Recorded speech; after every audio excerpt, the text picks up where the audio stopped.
안녕하세요. 저는 3학년 강명석입니다. 이번 시간에는 사회복지 분야에 대해서 서양열 선배님을 모시고 한번 알아보도록 하겠습니다. 안녕하세요, 선배님. 네, 반갑습니다. 선배님, 간략하게 본인 소개를 부탁드립니다. 네, 저는 91회 졸업생이고요. 그리고 사회복지사로 현장에서 일하고 있고요. 한 20여 년 넘게 일해 오고 있고, 지금 현재는 전주에 있는 금암노인복지관에서 관장으로 일하고 있습니다. 네. 선배님, 학창 시절은 어떠셨나요? 예, 저희는 뭐 너무 좋은 추억을 많이 가지고 있어가지고요. 저희 할 때 그 증축을 했던 기억이 있어요. 그래서 없는 건물에 올라가서 놀기도 하고 워낙 좋은 추억을 많이 가지고 있어서 아직도 애틋합니다. 네. 네. 그럼 지금부터 질문을 드려보도록 하겠습니다. 예, 예. 사회복지사가 평소 가져야 하거나 서양열 사회복지사님이 개인적으로 중요하게 생각하시는 신념이나 직업 정신은 무엇인가요? 어쨌든 사회복지는 이제 시대 정신이 되고 있다고 봐요. 그래서 이 시대 정신인 사회복지 현장에서 잘 일하기 위해서는 개인적으로 굉장히 중요한 신념이나 가치관을 잘 가져야 되는데, 그게 함께라는 연대, 특히 함께 하려고자 하는 정신과 마음이 있어야 되고요. 그 속에 사람에 대한 긍정적인 이해와 관심이 함께 있어야 된다. 이게 같이 있어야 사회복지 현장에서 오랫도록 재밌게 일할 수 있다. 이렇게 말씀드릴 수 있겠습니다. 네. 다음 질문 드려보도록 하겠습니다. 예, 예. 사회복지사가 되기 위해 어떤 과정을 거쳐야 사회복지사로 일할 수 있나요? 예, 뭐 사회복지사는 1급하고 2급으로 나누어지고요. 사회복지사 1급이 되려면 국가 시험에 합격을 해야 됩니다. 그러니까 국가고시에 합격해야 되고요. 2급은 이제 과목이나 정규 과정을 이수하면 사회복지사 2급 자격을 취득할 수 있게 됩니다. 두 가지 다 1급이나 2급은 실습을 이수를 해야 되거든요. 그래야지 자격을 취득할 수 있게 되는 거죠. 네. 네. 다음 질문 드려보겠습니다. 네. 고령화로 인해 노인분들 수가 많아지면서 노인과 관련된 분야의 직업 전망이 좋아지고 있습니다. 그럼 저출산 문제로 아이들의 숫자는 적어지고 있는데, 그럼 아동 청소년 관련 사회복지사는 전망이 상대적으로 좋지 않나요? 그런 건 꼭 아닌 것 같아요. 다만 이제 우리가 지금 코로나나 여러 가지 상황들을 겪으면서 보면 돌봄이라고 하는 문제가 굉장히 중요한 사회적 문제잖아요. 그러니까 돌봄의 주 대상은 아동과 그리고 이제 아주 어린 그 영유아, 아동 그리고 노인 이쪽이기 때문에 앞으로 우리 사회는 이제 돌봄이 중요한 사회적 문제로 등장할 거고, 이건 굉장히 중요한 시대적 과제로 오거든요. 그래서 노인 분야는 당연히 전망이 있는데, 아동 청소년 분야는 그거에 견줄 만큼 굉장히 중요한 사회적 과제로 등장할 가능성이 많아요. 그래서 그 부분은 단순히 전망이 없다 이렇게 말하기는 좀 어려울 것 같아요. 네. 네, 좋은 말씀 감사합니다. 네, 다음 질문 드려보도록 하겠습니다. 사회복지사님이 존경하시는 인물이나 따로 삼으시는 롤모델이 있으신가요? 존경하는 인물은 어쨌든 그래도 굉장히 많은 시대적인 아픔과 고통을 겪으면서도 자기 일을 해왔던 노무현 대통령 되게 존경하고요.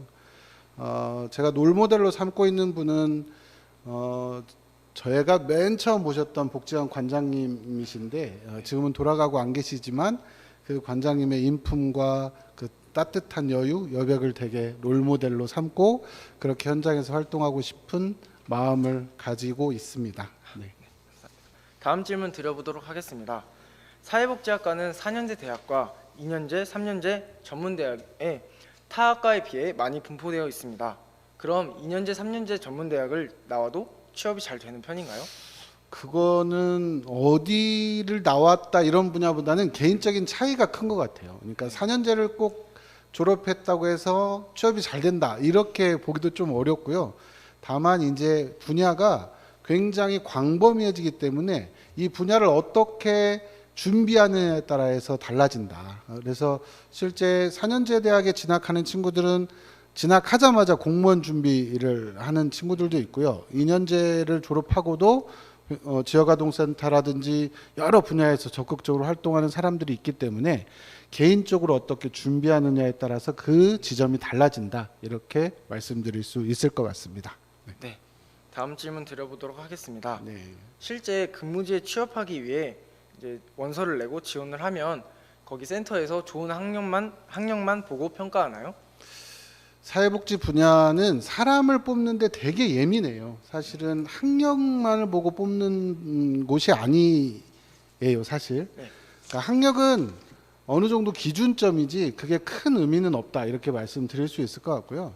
다만 이 사람의 품성이 어디에 가 있느냐를 보고 싶어 합니다. 그런데 그게 되게 어렵잖아요. 네. 그 사람 됨됨이를 발견하는 게 되게 어렵거든요. 이제 그 과정에 여러 가지 고민거리가 현장에서 많이 생겨 있죠. 그래도 어쨌든 사람을 만나는 일이기 때문에 사람을 좋아하고 사람에 대한 끊임없는 애정을 가진 분을 뽑고 싶어라 하는 게 사실인 것 같아요. 네. 네. 다음 질문 드려보도록 하겠습니다. 네. 일에 대한 대가보다 남을 위해 봉사하는 일이 더 중요하게 생각하는 직업인 걸 압니다. 하지만 그래도 나중에 자신이 직업으로 삼기 위해서는 자신의 수입이 어느 정도인지는 알고 있어야 합니다. 혹시 사회복지사 연봉이 어느 정도인가요? 사회복지사는 이제 큰 축으로 두 가지 분야로 나눌 수 있는데 하나는 이제 공무원 분야고요. 하나는 민간 분야인데 민간은 이제 복지관이나 지역아동센터 또는 이제 그 노인 주간보호센터 이런 데로 나눌 수 있는데 공무원 분야는 뭐 정하는 공무원의 급여를 받고 있고요. 민간 분야 복지관이나 이런 데는 공무원의 90% 정도 해당되는 연봉을 받고 있고요. 이제 조금 이제 아동센터라든가 이런 데는 차이가 좀 있기는 한데 어쨌든 전반적인 수준은 공무원의 90% 정도 육박한 수준이다 이렇게 보시면 될 것 같고요. 제일 궁금한 건 사회복지사 초봉은 연봉으로 따지면 복지관에 민간 복지관에 취업했을 때 초봉은 한 2,500만 원 정도 받는다 이렇게 보시면 될 것 같습니다. 그리고 최저임금이 계속 오르고 사회적 상황이 계속 성장하고 있기 때문에 특히 사회복지사 급여라든가 이런 부분은 지속적으로 성장하고 있다 이렇게 이해하시면 될 것 같아요. 네. 네. 다음 질문 드려보도록 하겠습니다. 네, 네. 커리어넷이나 대학 어디가 같은 자신의 꿈을 이루기 위해 찾아보는 사이트나 인터넷 웹사이트에서 고령화로 인해 사회복지사에 대한 직업 전망이 매우 좋다고 나오는 편인데요. 실제로 사회복지사님이 보시기에도 미래 전망이 밝은 편인가요? 답변에 대한 이유도 함께 말씀해 주세요. 좀 아이러니하죠. 네. 사회복지 분야의 전망이 밝다.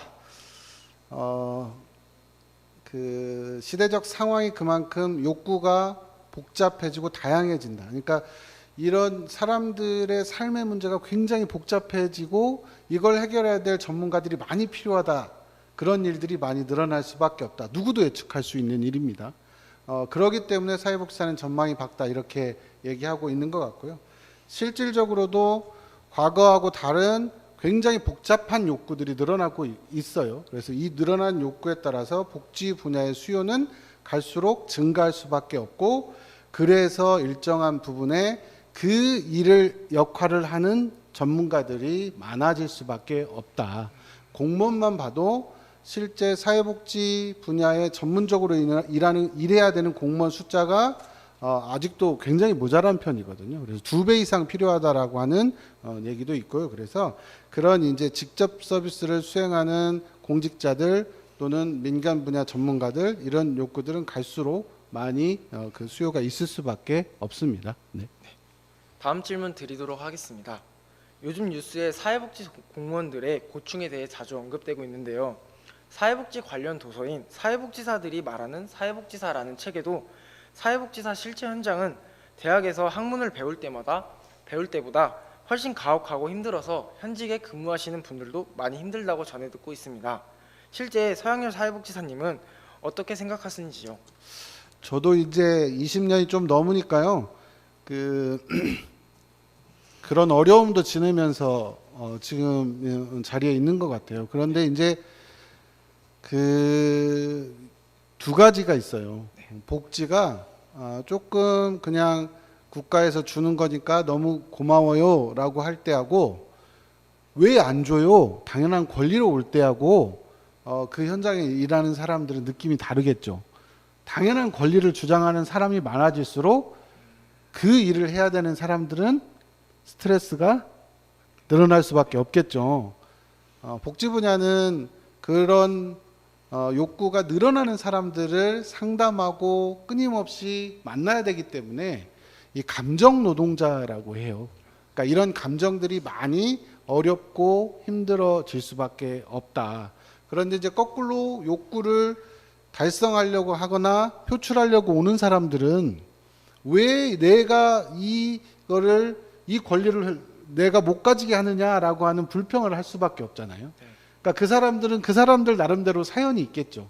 그러니까 이 두 가지 감정 노동이 굉장히 많은 스트라이크가 일어나죠. 그래서 현장 분야는 책에 나온 거하고는 다른 굉장히 큰 어려움이 있는 거고요. 그러니까 욕설이라든가 뭐 예를 들면 이제 심각할 때는 뭐 칼 가지고 와서 협박하는 사람 뭐 이런 사람도 있기 마련입니다. 그런데 어쨌든 우리가 살아가는 현장에서 어디든 안 힘들까요? 다 자기 마음의 준비인 것 같아요. 그래서 이런 마음의 준비를 어떻게 하느냐, 또 사회적으로 준비가 얼마나 됐느냐, 이게 굉장히 중요한 과제예요. 그러니까 복지제 제도가 성장해오고 있잖아요. 실제 우리나라 복지제도가 역대 대통령 보면 김대중 노무현 대통령 때 굉장히 많이 성장을 했거든요. 그런데 이제 보수 정권이 잡을 때는 또 사회복지가 정체를 합니다. 그러니까 끊임없이 제도와 시스템이 발전을 해야 되는데 그렇지 못하고 멈추고 사람들의 욕구는 늘어나고 이런 사이에서 시스템과 욕구 사이에 불일치가 생길 수밖에 없고 이런 지점에서의 문제점들이 있기 때문에 어쨌든 이런 지점의 변화, 혁신 이런 것들이 조금 더 현장에서 일하는 사람들을 위로할 수 있는 거고요. 그리고 복지를 바라보는 사람들의 시선도 대단히 중요하다. 그냥 단순히 내가 아무것도 안 해도 받을 수 있는 권리다가 아니라 우리가 공동체를 위해서 복지는 굉장히 중요한 거고 함께 연대해야지 복지 의미와 효과가 훨씬 더 커진다라고 하는 부분을 잘 생각해 둘 필요가 있을 것 같습니다. 네, 좋은 말씀 감사합니다. 다음 질문 드려보도록 하겠습니다. 사회복지사 자격증을 딴 후 나중에 복지센터 경영을 하고 싶은데 어떻게 준비를 해야 하는지와 대학 때 복수 전공을 하여 경영학 과목을 이수해야 하나요? 되게 중요한 질문인데요. 저는 이렇게 권하고 싶어요. 현장 경험부터 하셔라. 그러니까 일단은 내가 어떤 거를 뭐 이렇게 경영한다 이런 거 되게 중요한데 경영 이전에 어떤 현장이 있는지 어떻게 사람들을 만나는지를 찾아가 보자라고 하는 말씀 드리고 싶고 그래서 지역사회 활동에 NGO 활동이든 다른 복지 분야 활동이든 많이 참여했으면 좋겠어요. 참여하시고 경험해 보시고 그리고 나서 우리가 기본적으로 준비해야 될 행정 능력이라든지 기획 능력이라든지 이런 부분을 나의 수준에 맞게 나의 처지에 맞게 성장시킬 준비를 하시면 좋겠습니다. 네, 감사합니다. 마지막 질문을 해보겠습니다. 마지막으로 사회복지를 꿈꾸고 있는 후배들에게 해주고 싶은 말씀이 있으신가요? 사회복지 분야는 사회복지사로 일하는 건 굉장히 매력적인 일입니다. 누군가 도움이 필요한 사람, 지지가 필요한 사람과 일하면서 그 사람을 하고 일하기 때문에 보수를 받고 대가를 지급받을 수 있다는 건 되게 멋진 일이라고 봐요. 다만 그것과 관련된 마음의 준비가 좀 필요하다. 그래서 혼자가 아니라 연대할 수 있고 함께 할 수 있는 준비를 하는 과정들이 있어야 될 것 같고요. 그 과정 속에 사회복지사로서 미래를 살아간다고 하는 건 되게 행복한 일이다. 이렇게 말씀드리고 싶습니다. 네. 네, 그럼 이상으로 마치도록 하겠습니다. 선배님 좋은 말씀 감사합니다. 네, 고맙습니다.